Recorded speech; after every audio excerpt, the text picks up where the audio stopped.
Hello, everyone. This is the second episode of my album reviews video series that I'm trying to make a shift to more music themed content. And so let's get started because I'm really excited for this one. It's my favorite album right now, my favorite album of all time. It's really important to me, and I can't wait to see everybody's reaction to it. Now, if you know me personally, I've said it before. I posted a video about this album, put a little story in the description explaining why I like it and why it's my favorite. But for those of you who haven't been along around enough to see that or don't know me personally, my favorite album of all time is Vices and Virtues by Panic at the Disco. Now, strange pick, unique, unexpected, you're probably going to say, because this was definitely the lesser known, the more obscure Panic at the Disco, because they had Fever You Can't Sweat Out, and then they dipped a little pretty odd. Vices and Virtues and Too Weird to Live are not really that talked about, other than a few certain songs.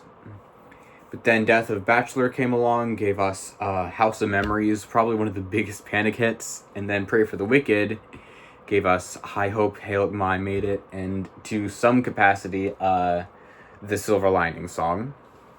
But Vices and Virtues, I really like this one. Now, there's a story as to why I like it.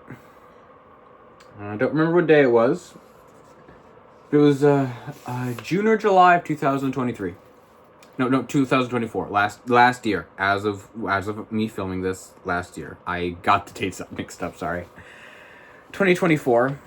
I have this friend. I brought her up in Disturbing Music Videos video. Redundant, but I know.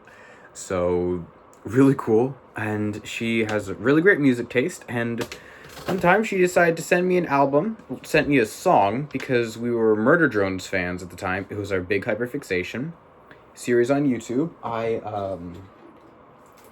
have the Sin keychain, honestly. It's really adorable.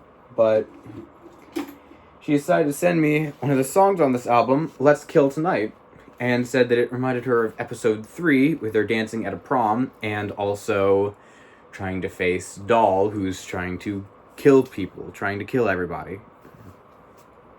And I decided to listen to the song, and not only did I realize that it perfectly would fit the scene, it was also a really great song, just amazing. And so, I decided I'm going to listen to the rest of this album and report back to you. And so I did, and then we start out with track 2. I ended up having to do track 1 last because I was going from track 2 and looping back. Then I went to track 3, and I listened to it, and up until that point, it was probably one of the best songs I'd ever heard. Hurricane, still really good. Then Memories was just as good. Trade Mistakes, Ready to Go, not my favorite. Always, also not my favorite. The Calendar, good, definitely. And it's got a really good story. You need to listen to it in order to appreciate it. And then Sarah Smiles, really jaunty beat. Originally it's got accordion at the beginning, then it even transfers into a whole flamenco portion halfway through for just a tiny bit. And then Nearly Witches has a whole choir at the end and at the beginning, and it's just all around a great lesson, a great time. It's also got a really good aesthetic too. Like, look at this. It kind of reminds you of all the good parts of the 1920s and also a bit of late Victorian England, just without all the negatives societally. And yeah. So, why do I like this one? Key and point. It's just relaxing to listen to. Half relaxing and then half just upbeat. Have a great time. Especially with some of my favorites, because we have Let's Kill Tonight, we got Hurricane, and then Sarah Smiles. Right now, Sarah Smiles is absolutely my favorite. And it's just all around really great, really fun to listen to, fun to hear.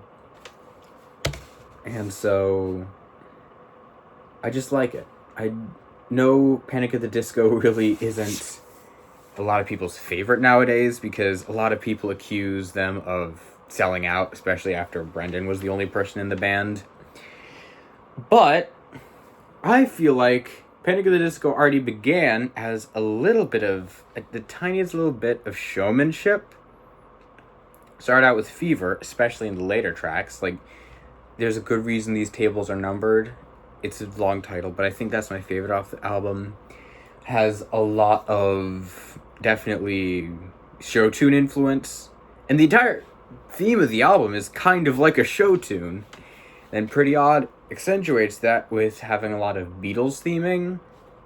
It's kind of similar to something you'd find on somewhere between Sgt. Pepper's and the one that came right before. I forgot its name. Magical Mystery Tour. Magical Mystery Tour. I don't remember if it's not the one that came before it, but it's really like Magical Mystery Tour. And so that just makes it, yeah.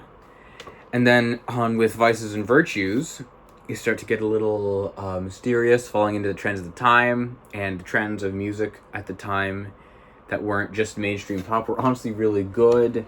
Like, this is kind of like the Tumblr hipster aesthetic, but not all the annoying bits that are like, ooh, autumn pumpkin spice mocha coffee. I mean, like, the dressing, the way to dress, the style.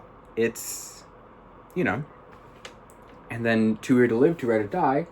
I got that CD for Christmas from same person as earlier. Awesome person. And, yeah. I don't have any others of these, but I do have Viva Lost Vengeance, the very final Panic album.